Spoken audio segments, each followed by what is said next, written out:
West Ham play host to Brighton and Hove Albion on Wednesday evening, looking to end a run of 2 successive defeats in the Premier League. While West Ham remain in 4th position in the standings, Brighton are down in 9th spot after failing to win any of the last 8 top-flight fixtures. However, they are only 5 points behind West Ham. Welcome back to the West Ham Network. I'm Anton, joined by Matt. Matt, Brighton at home, back to playing on the home turf at the London Stadium. How you feeling, mate? I want to say it's good, should be like we consider a winnable game, but you know what? I'm not looking forward to it in the slightest. If ever there was a definition of a bogey team right now, it is Brighton. I mean, five wins. Last 5 games will be draws. You're right, but let me just add some fuel to that fire. Brighton have never lost in 8 Premier League meetings with West Ham. They've won 3, they've drew 5. The most this side has faced West Ham without defeat in the competition. Wow, bogey team and a half. No. We need to change that. We need to change that somehow. Each year they come up against Brighton, and like you said, Matt, it's the fear kicks in, and I fear this more than I fear any other team in the league. It's mad. It's mad. It's mental. Yeah. Man City. Oh, we could get something with Man City. Yeah, Liverpool. Yeah, we could try something. It's just like it goes back to from even though I know he's not there, Glenn Murray. Then you look at Danny Welbeck, and it just people just pop up and like to score goals against us. And hey ho, that's just the nature of what it is. So yeah, you're looking forward to it. Not. I am. I was just like back of my head. It's like, oh. Of course. I mean, as well, I think you add into it that they haven't won in the 8 games. Yeah, I know, but don't be saying things like that, Matt. Because it's like then, but then, we need to think differently, because me and you could sit here and think differently in terms of, or the same as we used to think 2 years ago, up steps West Ham. But this is what David Moyes needs to put right. And if we are going to try and transition and keep pushing forward, having 2 defeats on the bounce and coming up against our bogey team, what a way to shake the cobwebs off and try and bounce back and start again by beating your bogey team. Yes, our bogey team. That's exactly what Brighton are. Anyway, Matt, without further ado, there's no point in me and you sitting here talking about Brighton when we don't have a clue. Let's bring on our guest. Let's talk the opposition. Let's talk Brighton.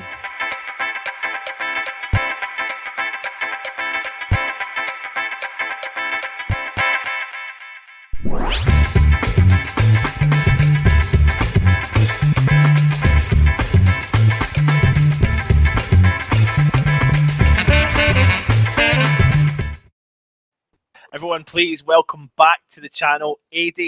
AD, how you doing, my friend? You well? I seen you in the background working away. Well, thanks, boys. You've made me feel a whole lot better about my evening right now. That's great. I mean, it's I was going to taunt you with bringing Glenn Murray out of retirement for one game, but I don't think we need to, judging by your reaction. I'd actually be genuinely worried if you did.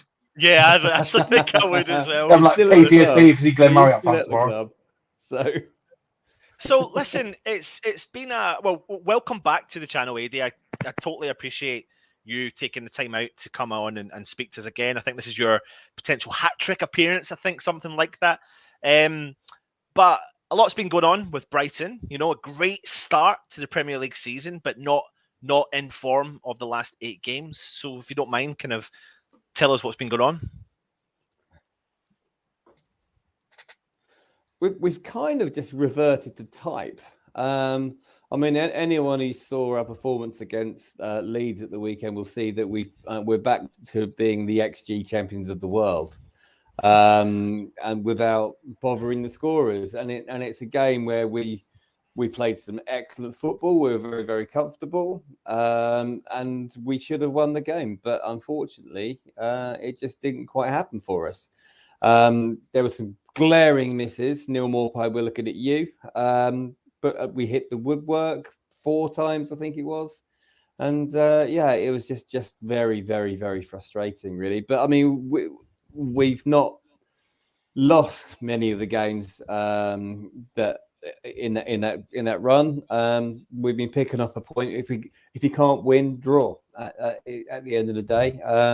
And we went to Anfield recently. We were very unlucky not to come away with all 3 points up there. We had the masses exiting Anfield, all talking about us and congratulating us on how well we played and how I haven't faced a team like us for a while. And then we go and play like teams that you're expected in a position that we were expected, and we didn't. We drew. We've again, Newcastle at home is a game which, on their current run of form, is a game which we should have won. The chances we created in that game were one. We created enough to have won that game, and it was a point. And it's fair to say some of the natives are getting a little bit restless at the moment. There's a few boos ringing around the Amex last week, which hasn't gone down well. We heard that. We heard that with a lot of us. But AD, I mean, something I want to ask though is the fact that what are we 12 games in and you've got 18 points? Is it 18 points you've got? Yeah. So I mean, are you happy with that? I mean, you're 5 points. Is it not only 5 or 6 points away from the top four? Like, what is it like? What is it the fans are expecting compared to what you're getting? Well, that's a very good way of putting it. What are the fans expecting? I mean, for people like myself who've been around a few times and we saw us very nearly go out of existence. I mean, this is wonderful being so far. I mean, we're actually looking up rather than down for the first time in forever, really, in this league. And there's a few people who probably weren't at the Goldstone and who weren't at Withdean and who didn't go to Gillingham, and didn't see us struggle and nearly go out of existence. And all football supporters have a certain sense of entitlement, I guess, to a certain degree. But if you look at what we're doing, I mean, everyone's going, "Where's our striker? Where's our striker? Why aren't we spending this 50 million quid which we got for Ben White?" Oh, hello, we've just come out of a pandemic and where there's a massive financial black hole. That's why. And Graham Potter said pre-season, look, obviously we're looking for players that are going to make us better, and if we can't get the right player, then he said, I'm confident I can make the ones I've got at my disposal better, and that's what he's been doing, and that's what a good coach does. So. I mean, majority. If you took a straw poll of the majority of the Albion fans, will be very, very happy with what we're doing, what Graham Potter's done. But when you're drawing games that you should be winning, and you're seeing us missing open goals, there's certain people who will get very, very frustrated about that. And I mean, I think it was our fourth game on a Saturday at 5:30, and people were getting into town for the same time as they were for a 3 o'clock kickoff, and they're bolstered by their visits to the fabulous hostelries of Brighton and Hove. But listen, Graham Potter, you just said it. What a great coach he is, and that he is, Matt. From an outsider looking in, what's your opinion on Brighton and what Graham Potter's doing at Brighton? I mean, you said it yourself. I mean, they're literally a decent centre forward away from being a very good team. Like, I watched the game at the weekend against Leeds. Tore them apart at times. High pressing, very good passing, tick-attacker style, solid defensively. They are now a very solid, good, reliable Premier League team. You said a goal here, a clean sheet there. They could quite easily be in top four. Said unlucky, played very well in the second half against Liverpool. I'm trying not to be overly complimentary because we're supposed to play them tomorrow. But yeah, please don't. It's almost like a 180 from the style to say that Brighton had when they first came up. That was like a very atypical sort of Championship Route 1 style, and now it is very continental football. I wouldn't say that it was a Route One style under Chris Hughton. It was more of a case of respect the point, and like if you not just don't. He went into games trying not to lose games rather than trying to win games. Sometimes I think, and that was where the frustration was. And and Chris was given a decent budget to bring players in, and look, Chris is hero worshipped here at the Albion. We think he did a tremendous job for him. It was the right time for him to go, and Graham Potter has moved us on massively. And I think I probably said it to yourselves last time I was on, that when you look at the players that we're bringing through from the academy, if you're good enough, you're old enough, and it's not all about going out and spending huge amounts of money on players. It's about making the ones you've got better.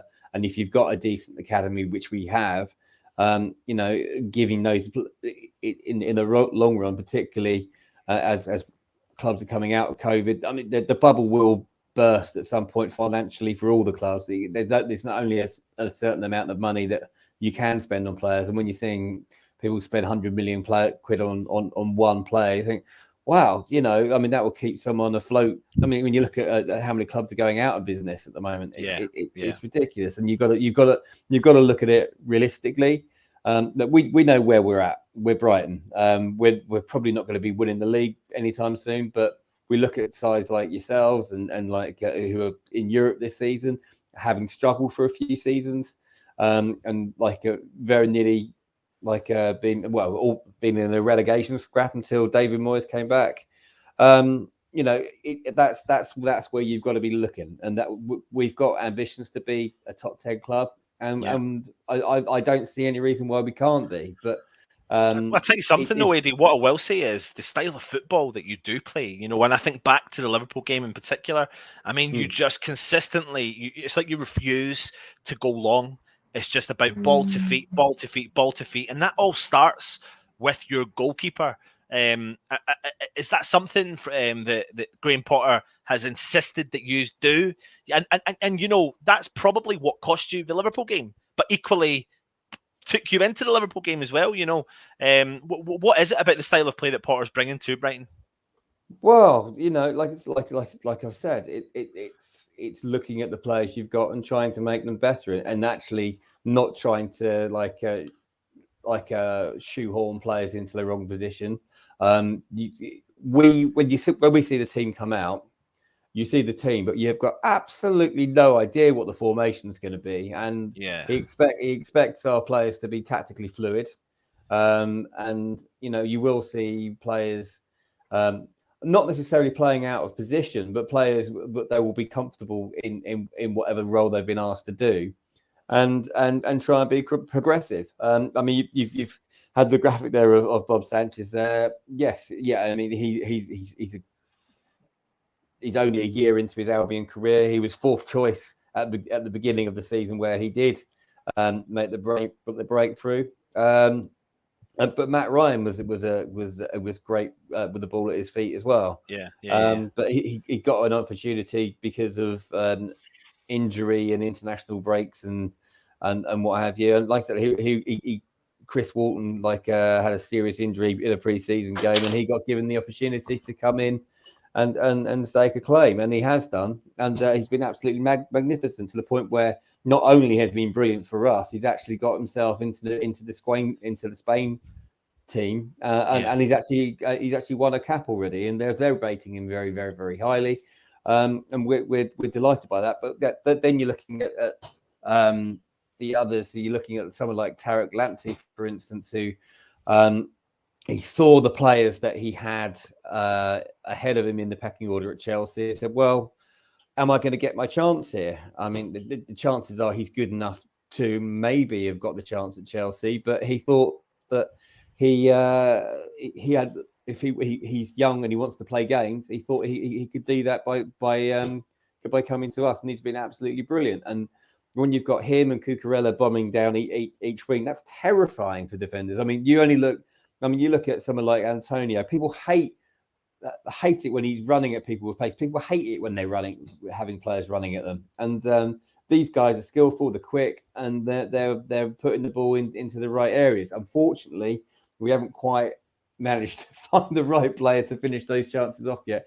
We have got them. There is a quizzical eyebrow from me in regards to some of the team selections, because if you want to play that sort of player and you want to play with the false nine, which we have done in a couple of games recently, you do need pace in the team. And when you've got players like Adam Lallana and Pascal Gross, who when they start running, you're expecting the Baywatch music to start running. I mean, give them both a red bikini and they'll be well away. That's certainly a sight for sore eyes, anyway. And Pascal Gross with Pamela Anderson, I know where I'm at. But I think the thing is, though, I understand that, and there are similarities in what maybe Brighton are doing this season, in particular, to what West Ham were doing. Me and Matt, we go off on a crazy West Ham tangent once you leave, Eddie, but we still are struggling to believe what's actually happening with West Ham, if that makes any sense. Yes, we've come on off of 2 defeats in a row, but away from that, that's a small blip in what's been a big ocean of consistently playing well and getting results and sitting third in the form table for the calendar year of 2021. I mean, it's a ridiculous time as a West Ham fan. It's a great time, and this game's so important for not just West Ham but for Brighton, because yous are not doing not the greatest of runs in the last 8 games. West Ham need to try and nullify the fact that we've just been beaten twice away from home. We're back in our home turf. We've got 3 games in a row at home, and we need to bounce back somehow. Matt, what are you thinking from what I've said?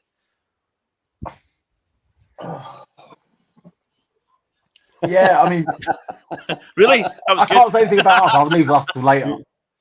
Say all about us. I think Brighton are looking like they could be. I mean, we were the surprise package last year. I think Brighton look like they could be trying to head this way this year. They played very attractive football. They're very good in defence these days. I was going to mention Cucurella if you didn't. He looks like an absolute bargain at left back. We all saw what Lamptey was doing last year. I think I said at the start, you guys need. I don't know if you can do it in January. You need to get a reliable goal scorer. Man, that's what you're dying out for. Yeah, but not one of these false nines. Do they? I mean, everybody wants one of those. I think that's the problem. Everyone's chasing one, aren't they? Obviously we've got the setup at the Albion is brilliant in the terms of the model that we've got and in terms of recruitment and stuff. And you don't come to Brighton for the money. You come because you want to be part of something.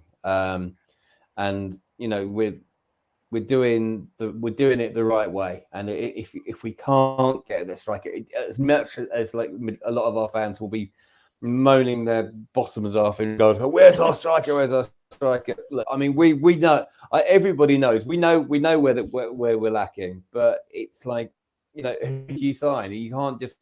We're not just going to sign another from some backwater in Estonia or something.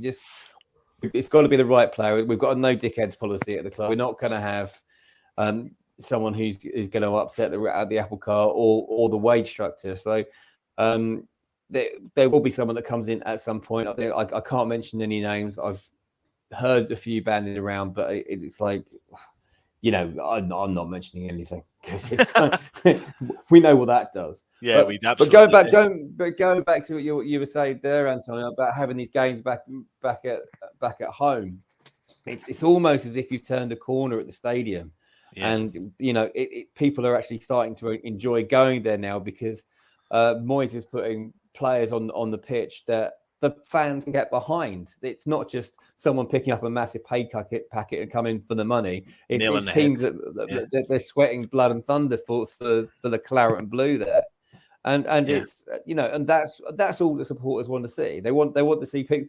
You don't want to feel cheated by your own players. You want to see them put in a shift, and that's what they're doing. And and all of a sudden, I mean, I've been there when the crowd's got going, and you do make a tremendous noise there. I mean, it's never going to be Upton Park; it never will be. But it's what you've got now, and when it gets going, it is pretty raucous there. Yeah, and, it can be. Yeah, we've been there several times, and during specific games throughout the time we've been at the stadium, and we know. And I said today in a video I did earlier on that and Moyes makes the point actually in his press conference today. He talks about the fans being back at the stadium, and this is when he's going to need the fans more than ever, because we've got so many big games and a run of quick succession games coming up, and especially now that we've had 3 away games in a row. We're coming now close to Christmas, and we're now got 3 big home games in a row, and this is where you can then kickstart again, boost that up again. But we all know it's Brighton, bogey team. That's just what happens. Eddie, I've got questions for you from the chat before we go into the team selection and your predictions. So Daniela Stewart is asking, if Brighton don't stay in the top 8 to 10, are they worried that they could start losing players like Basuma? No. I wouldn't say Basuma at the moment. No, I don't think anyone. He's we know he's our best player. I can't really talk about him too much at the moment. But we've got a succession plan. We've got players waiting to come through in pretty much every position, and that includes Eves. We've got Moises Caicedo. He's out on loan at Beershot at the moment. We've got Inuk Mwepu, who's waiting to come in and play in that position. We've got various players that are being brought through and signed with an eye as to be, if we are to sell a player. I mean, we're still laughing at Arsenal signing our 3rd best English qualified centre back at last season, but it was good. Well, thanks for the money, Arsenal. But although to be fair, Ben is what the Arsenal have done. They've bought a lot of potential, and he has got. Yeah, I mean, he's been mentioned in the same breath as Bobby Moore with a lot of people because he's that kind of style of player. And if he's treated properly, he could go on to be a very successful player, not just for Arsenal but for England as well. Fred is asking what you think about them, and I know you spoke about it briefly, but what do you think about the team being booed at the weekend? I mean, obviously, we know it can be a minority that can sound like a majority. Very aware of that, but just to kind of, in case Fred missed the start of the show. Yeah, it was a minority. It was a minority. They'd be rightly sounded out by the majority. There's not a majority decision about them. No, you should never, ever boo your own team. Sometimes you might be disappointed. Sometimes you might feel a little bit cheated by certain players not putting in a shift. But I'm a massive fan of every single player that pulls on the blue and white striped shirt. And we might have opinions about them. We might think someone's better than others, and you might scratch your head about selections, but never ever boo your own team. And that is the majority. That is the majority opinion. We're not going to talk about the minority. We think they're idiots, frankly. And that's the thing, though, that as West Ham fans, like you said, we've always said we're so used to maybe sometimes a minority, and it only takes a couple of hundred people that can make a loud noise, especially when people are leaving the stadium. That's what draws attention to it. Fremer is saying the way Brighton is playing, the only thing missing is above average finishing. Bernie is saying Brighton are a pass and move team to feet now. That makes them difficult to beat, but we can match them, and them have the better team over. And Father Snowman says this game has a draw written all over it. I mean, like you said, Matt, at the start, I think the last 5 fixtures have been a draw. Yeah. I mean, I don't know how, though. I know. I know there's been a couple of 2-2s and 3-3 in there. So, it's going to be a boring game. It could be goals galore. Let's go take a look and see what happened last time out.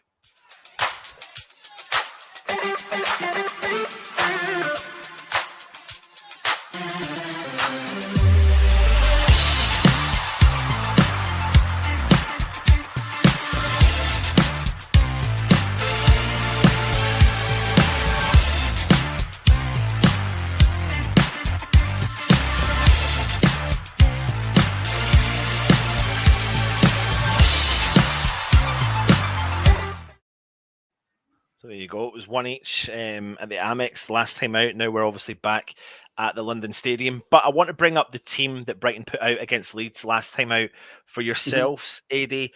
What do we expect to see for the game tomorrow evening against West Ham? He has been known to put out an unchanged team, but I personally would like to see Alexis McAllister come in for Pascal Gross. Gross, he is the assist king, but he's just not quite firing at the moment. We might see Lallana come into it again, but again, like I mentioned about the pace before, but I mean, Alexis McAllister is a player I want to see starting a lot more often because the way that we're creating chances with the best chances that he has and the goals that he's actually scored do tend to come from arriving late into the box and picking up the scraps from balls that have been fired in. And the balls, we're putting the balls into the box and into the danger areas, but with the midfield players and the defenders aren't necessarily picking up. But yeah, I can't see it being too different to that. But I like the fact you've got Lamptey as a forward there. That's an interesting one. But I was about to say, wasn't that like a 5 at the back? Yeah, that was a 5 at the back. I think it was. I think it's the way that well, no, the app, it was a 3 with wing backs basically. Yeah, but, yeah. It's cool. Like, so what you're saying really is we're kind of expecting a kind of unchanged 11 from Brighton at the game. You know, there's no ifs or buts about it.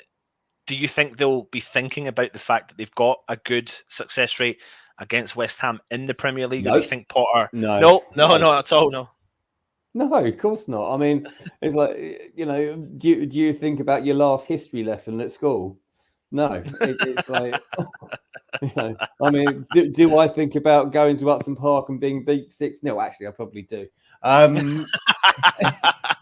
It's I've still got. So you won't be thinking about the recent history, but we definitely are. God, Jesus Christ, that was horrible. I ripped my jacket that day as well. That was an expensive day out. But it was, yeah. I mean, you can't necessarily think about those sort of things. You know, I mean, we're a bit of a bogey team to Leeds as well, and we didn't win that game either. So it's, you know, we'll come into the game. I think we'll be confident. I think that the players will be convinced they will be able to win the game. But you know, we against a last away game at Aston Villa, we dominated the ball and the play for 84 minutes and lost 2-0. So you know, there's no guarantees in this game. But I mean, if we do like put the ball in the onion bag, then hopefully the floodgates will open. But you know, and someone like Neil Maupay, he does tend to have hot streaks. So he'll go a long time without scoring, and then they get 4 or 5 in a row. So we're hoping that.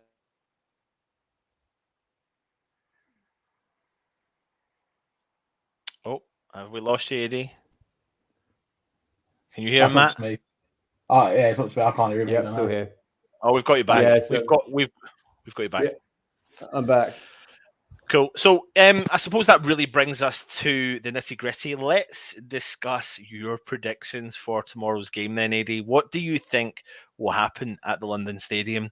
A team, Brighton, not won a game in the last 8. West Ham, not won a Premier League game in the last 2. What are we going to see tomorrow night at the London Stadium? One of the teams will get at least a point. Oh, we can't be doing with another draw. We can't be doing with another draw. We need a little bit more excitement than that. We take a draw right now because obviously we want to get.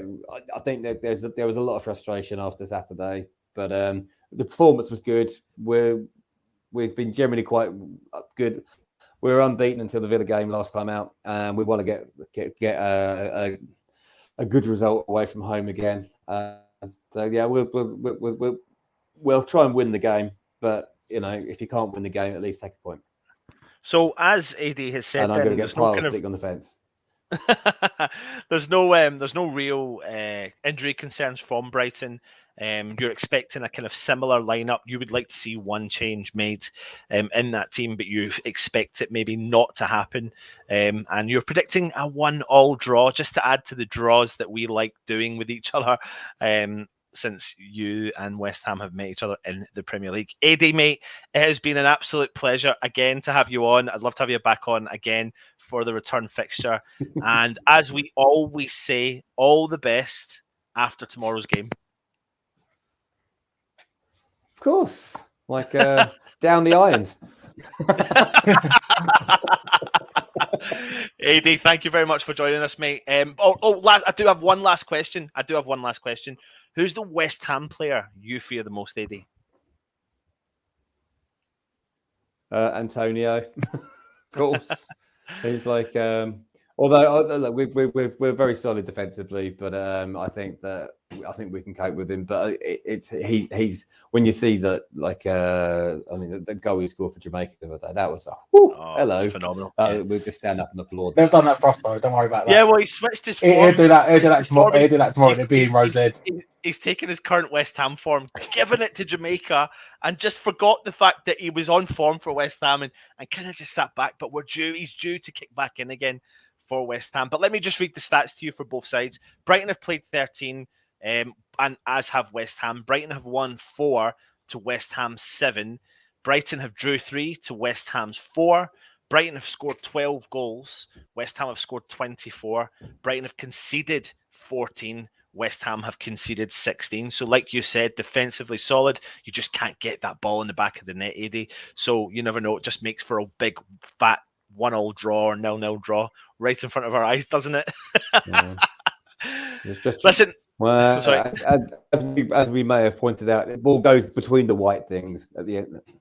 So. Yeah, absolutely. AD, thank you very much for joining us, mate. And we'll speak to you soon. And all the best after tomorrow. Take it easy. Cheers, mate. Cheers, mate. Bye-bye. Pleasure. Oh, take cheers, care. Mate. Bye-bye. Thanks. Bye. Cool again. Love it. Great guest. AD, Brighton fan. Makes a difference from not having a guest last time out when we were on, Matt. I think we made do, though, didn't we? Yeah, we did. Still managed to give Man City half-hour chat without no fan on, so... Yeah, we did. So many people in the chat. Paul Flower, you're in the chat. Dedication. I mean, I've seen. Looking forward to my 3-hour trip down to London Stadium, Birmingham. Hopefully, a great win. Then a return trip home. Then all the same Saturday. Dedication. It is, mate. Luthers, good to see you.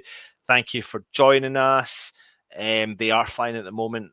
Howard, absolutely. Fremer, people are already talking about winning against or not winning against Brighton, losing against Chelsea. The world collapses around most Hammers fans. I wouldn't see it as the end of the world. The game at Newcastle finished 1-1 from my understanding. Brighton and Chelsea are both tough games from Fred. Oh my God, there's so many comments. Happy Hammerette, she's driving, listening to the awesome show. Thank you for watching. Black Country Hamath, win tomorrow. That'll kick us on. Trini Hammer saying Brighton work hard, solid in defence with flair. Also, Graham Lindsay saying hi from Canada. It's about time we beat Brighton, and I believe that we will. But they're a sound team. If we won't, it won't be easy. Neil T saying evening all.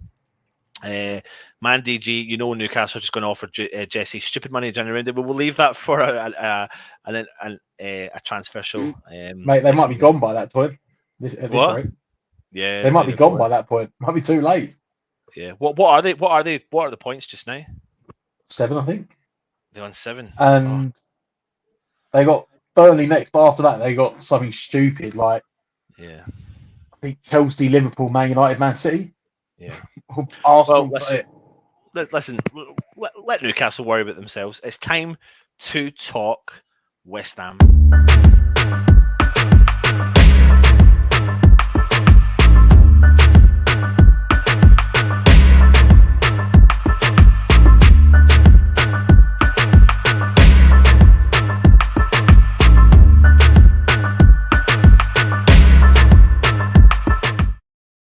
Interesting stat for you, though, before we talk about our beloved West Ham. West Ham are unbeaten in our last 7 midweek games. Tuesday, Wednesday, Thursdays, Premier League games. We've won 4, drew 3, winning each of our last 4 in a row. West Ham had lost 9 of our previous 11 such games prior to this run. Interesting stat, Matt. Let's go see what the gaffer had to say. I'm not going to bring it all up to the table because I've done a David Moyes press conference earlier on in the show, so if you haven't watched it, go and check it out. But let's go and quickly see what the gaffer had to say in the press conference today.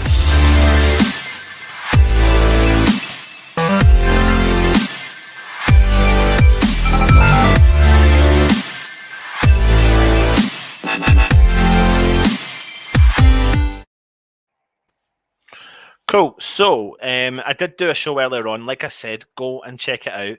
But David Moyes was a busy man talking about all things West Ham today. So we are going to build the team in a second. But he was speaking about team news and he said, we've got a doubt about Aaron Creswell, but he's been out today. So we're hopeful that he's not too bad. We'll see how he is. That's on the back of his clearance that he made against Man City. what's their chops, Man City, where his kind of He went into the body bottom of the bent. post or something.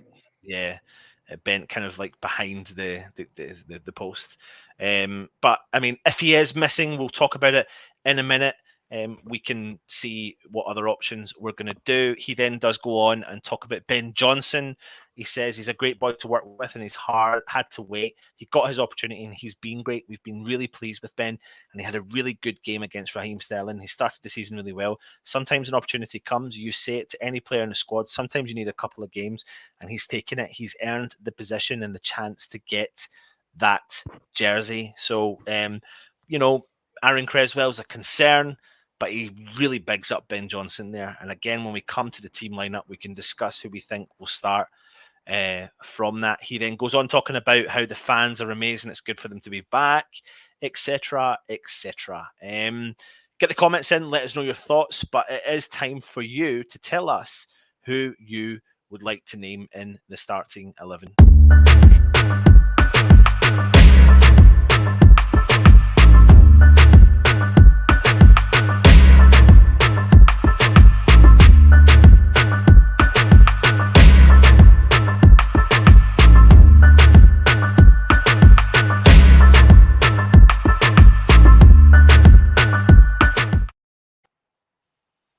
So it is time for everyone to start naming the starting 11, and I'm going to bring up this screen so we can start to build the team for us. Here we are now.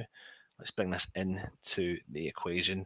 Don't worry, we are working on IT stuff. It will be sorted very, very soon. But let's just get straight on to the goalkeeper, mate. I mean, I've not brought in any of the other goalkeepers that are in our midst because there's just no point. We're talking about Fabianski and Alfonso Areola. Do you see any changes considering there is 11 odd games coming up, mate? I think he will rotate at times. I don't think he will rotate this. I think you'll see more rotation later on into the month because that's when he gets really. I think at the start he'll try and do the best he can with the first team until he has to start rotating. Yeah. I mean, I didn't see the game at the weekend, so I'm having to sort of go off what I've read on social media. So, first of all, I think it will be Fab. I don't think he'll start rotating the goalkeepers yet.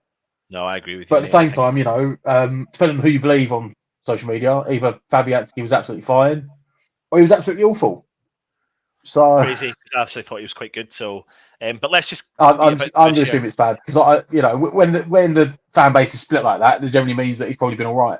Yeah. So I'll just we'll stick with Fab for now. Fabianski stays in goal. So, listen, last time out, this was the team that West Ham played against Manchester City.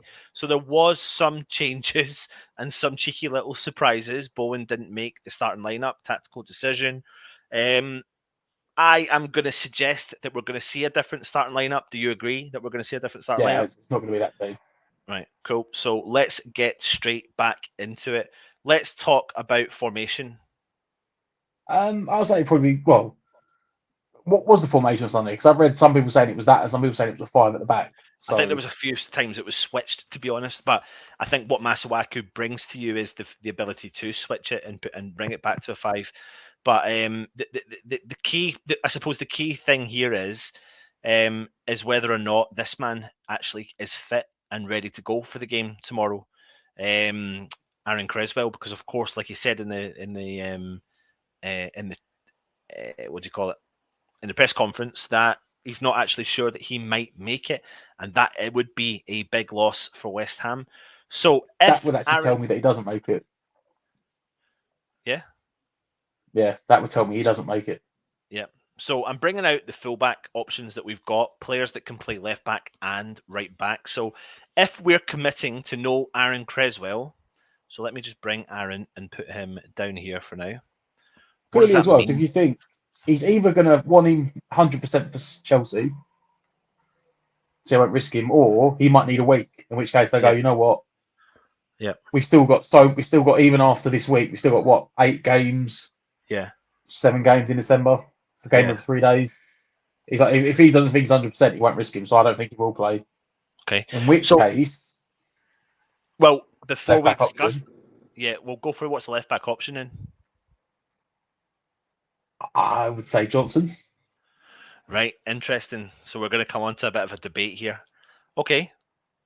So you're going to put Johnson in at left back. So who Yeah. do you put at right back then? Soufal. Okay. So Matt is saying. I know I read that I think when Chris went off, Soufal come on and played at left back. Yep. But if they're starting the game, I would, I think Johnson is solid defensively, whichever side he plays on. I just think at this stage in both their careers that Soufal offers more going forward.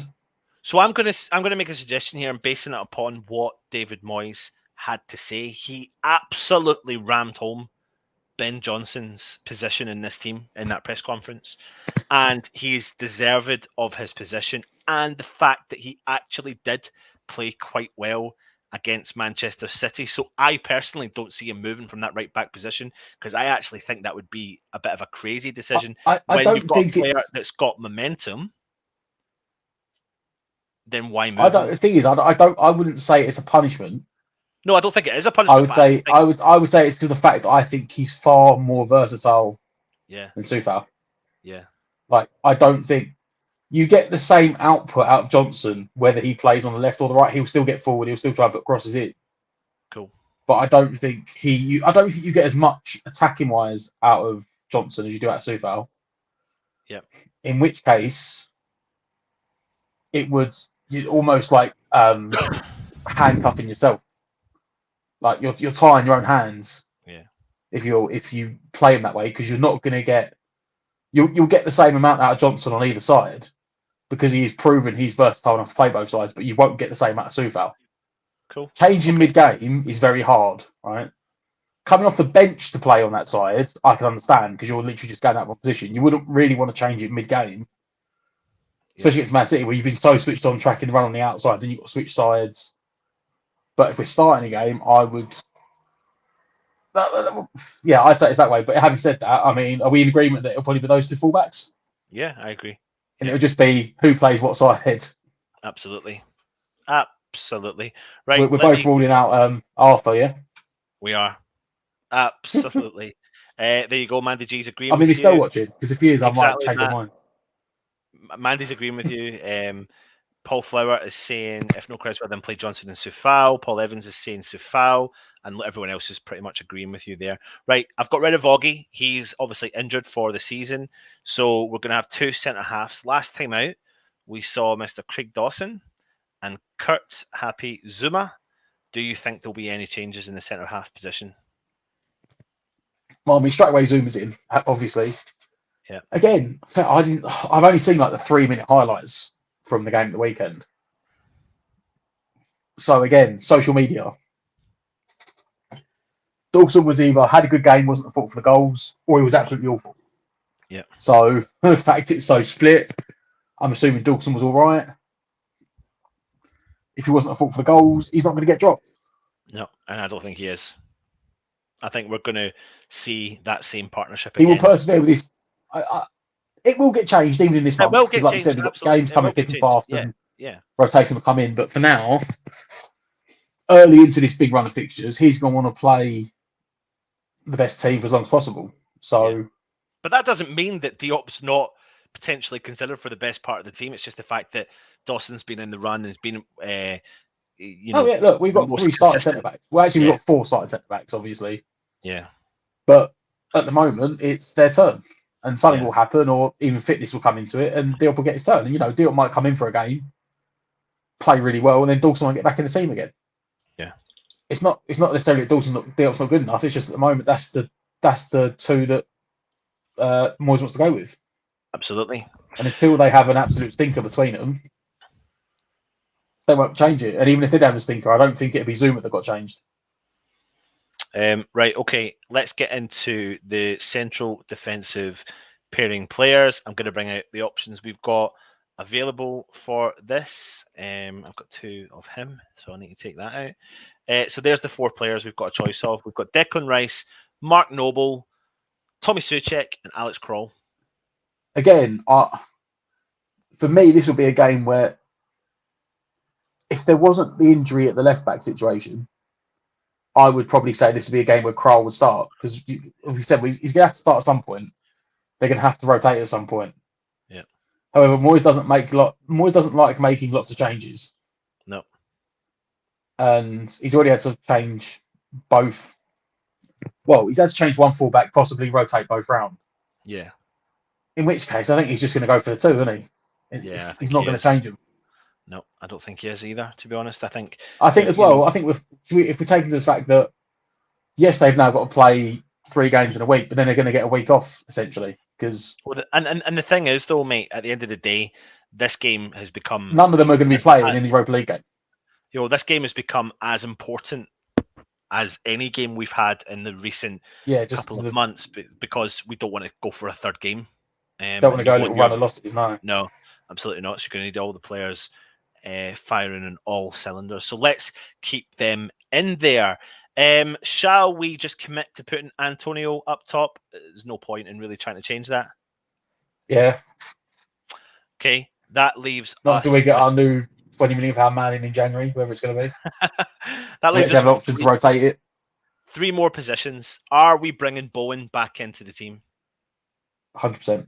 Yeah, I think so as well. I agree. And he plays there in the right-hand side. Who plays out on the left, Matt? You know what? That's the position I'm not sure about. I'm more sure about who's going to play in the middle than who's going to play on the left. Really? Well, I'm going to talk to you about the middle in a minute, but what's your options for the left?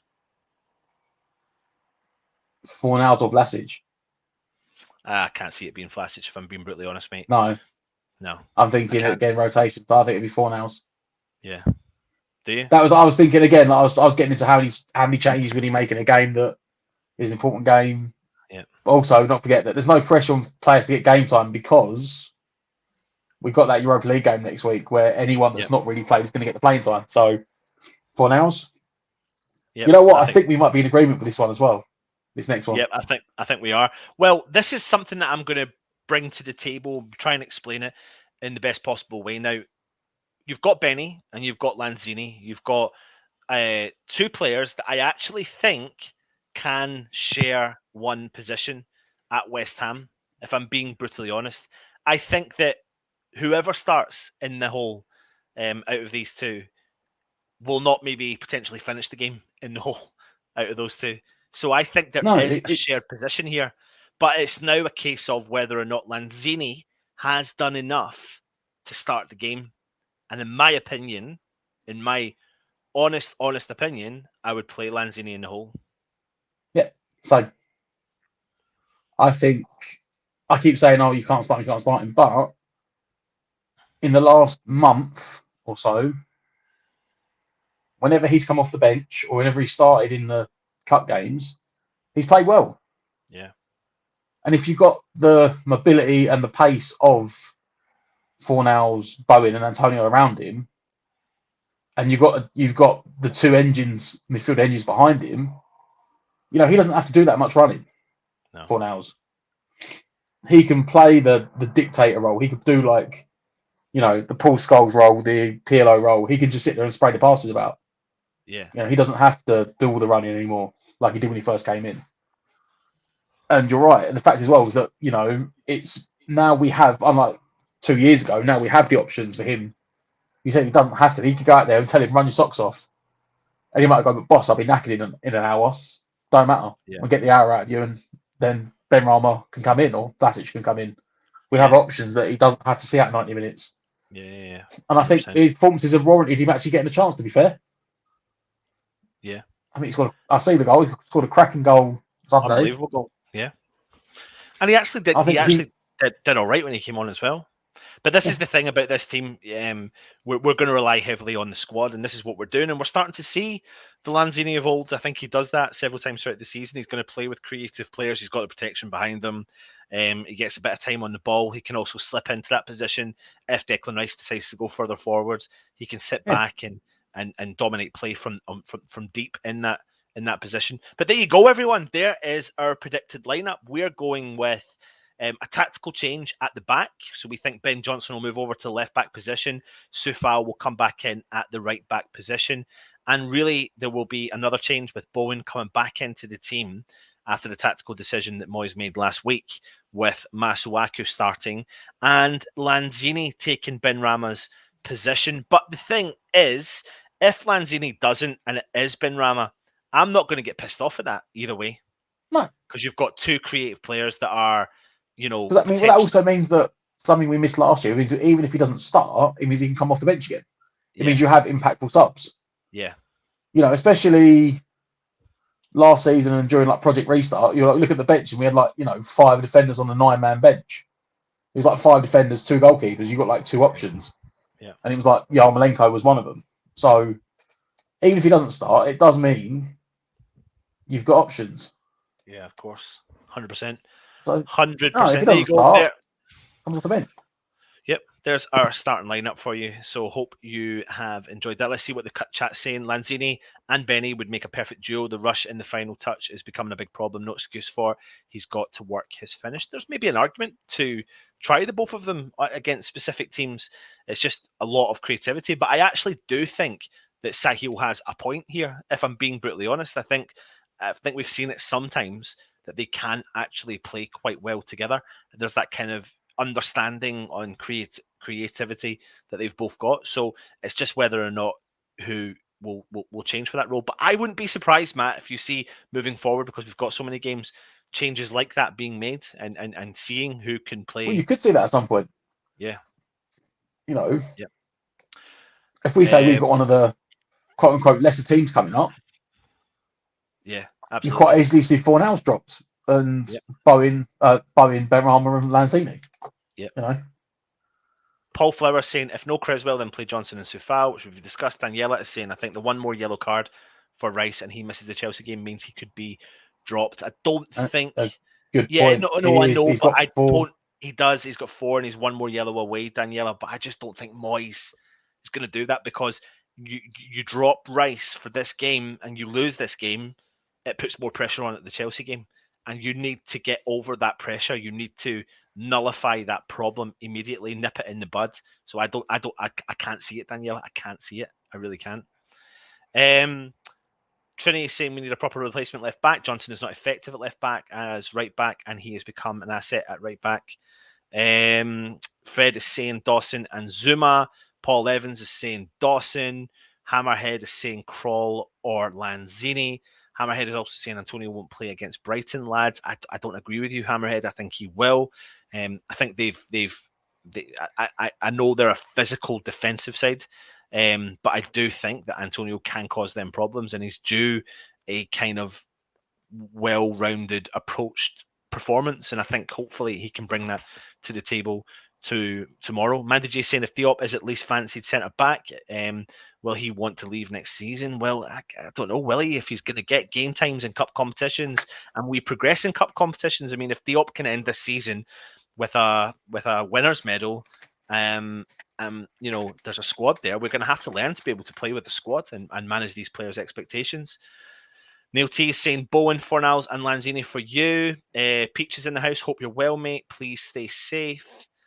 Fred is saying Bowen, Lanzini, Benny, Fornals needs a breather. There you go. So the Lanzini and Benny for Fred. Could it couldn't be that? Yeah, it could give Fornals rest. Yeah. Gave Bowen a rest the other day. Yeah.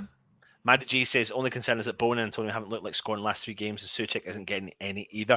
My concern is that Bowen is finding himself in position, but not. It's the final third. Yeah, it's the final third. But I wouldn't drop Bowen. I think bringing him back in and his pace alone and his creativity can cause any players problems. And I think we really lacked Bowen's approach against Man City, to be honest. Bernie saying, I really would like to see what Kroll can bring to the team in a game. I'm disappointed when they've not given him more of a chance to see what this does to our formation. But Bernie, I think we're going to see that against Dinamo Zagreb. I think we're going to see that potentially in some of the cup competitions we've got coming up. Remember, we've got so many games coming our way in the next month. So we will see a lot more Kroll. Vinay saying Benny and Lanzini won't look out of place in the Man City team. Skillful and relatively short. They could play together if Moyes wants to impersonate Pep. They could actually. I mean, they could. It's a good point. It's a good point. It would change it all up. It would change the whole team. But I mean, if you were to take if you were to even remotely consider taking Fornals out, and let's just copy that there and bring it up here. This is what you'd be looking at, really, wouldn't you? Benny out on the left. I mean, I'm not going to cry about that. I mean, it's creativity, isn't it? It's creative, creative option. So yeah, good shout, Benny, Vinny. I can see your point. Diop and Zuma for me all day long from Peachy Boy. Why would anyone want to leave West Ham with Moyes in charge? God knows. Absolutely, God knows. Anyway, there you go. There is our starting 11. Matt, I'm going to ask you for your predictions, so have a little think about it. But if you are watching in the chat, let me know your predictions for tomorrow's game.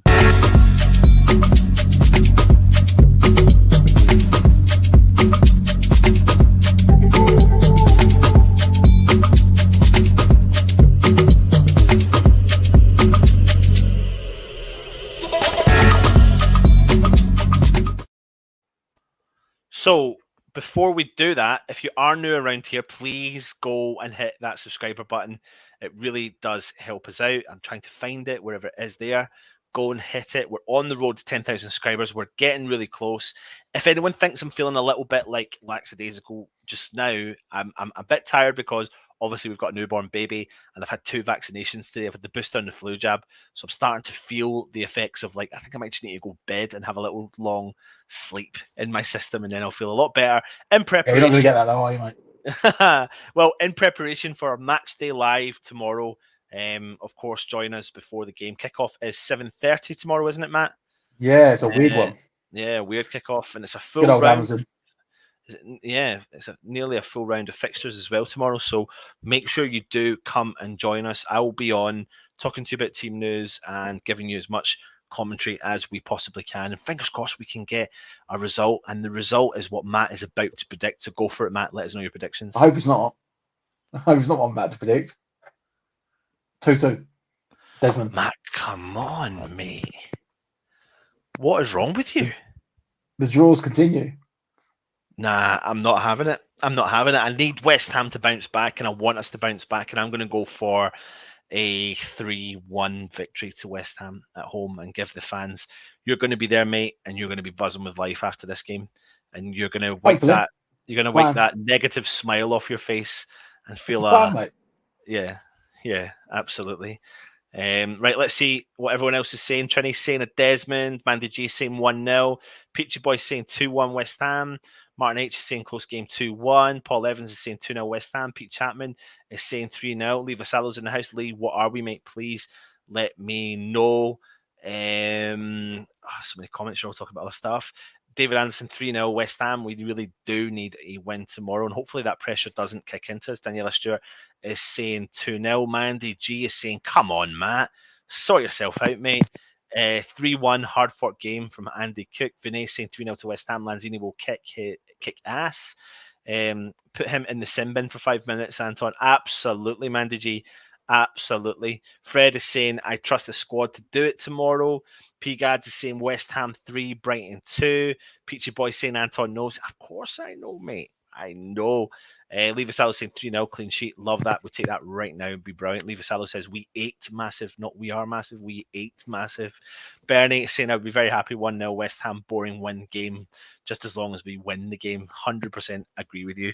Matt, this is us coming to the end of our match day build-up show, preview show. Again, I don't know what number this is. We've done so many. However, who is the player you fear the most from Brighton? You know what? If he plays, I know that obviously Andy was saying, oh, he's a bit slow, but if he plays, Adam Lallana. Yeah. Because the guy's still got it. Yeah. Like, he doesn't have the pace, but when he's on the ball, his ability to find spaces in between the lines and his passing and vision, technical ability, he's still, he's one that you just. I know that maybe it's it's the opposition fan outside looking in. I said about Lanzini, he can't get around the pitch as much, but the quality he's got, and I'd put Lallana in the same ilk. I don't care who you are. You don't play for Liverpool if you're not good enough. Trini is saying Trossard. That's the player. Another one. They should fear the most. Yep. Absolutely. Who is the West Ham player they should fear the most? You know what? I'm going to go Dawson. Just because of how much the Graham Potter bigged up our big team in his press match. And I saw clips of that, and he was talking about West Ham set piece ability. Yeah.